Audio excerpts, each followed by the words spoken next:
So looking at the S&P 500, here we have two bottoming tail candles that we've had. These are all monthly charts for March and February, occurring off this support level at line 3. We do have a potential head and shoulders occurring, but this is more than likely going to be a head and shoulders continuation pattern, which is bullish.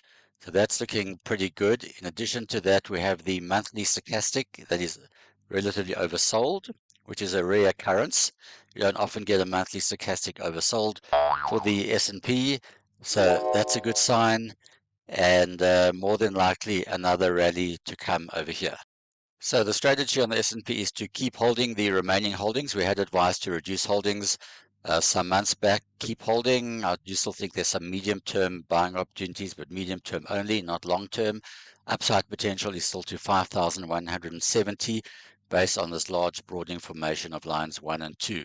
So that is looking all pretty positive. The stop is still a monthly close below line 3.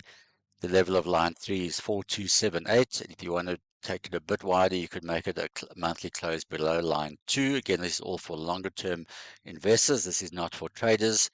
Line 2 is at 4,100. That would certainly be the final exit for the S&P. But if we do get a run up to 5170, I would be selling into strength.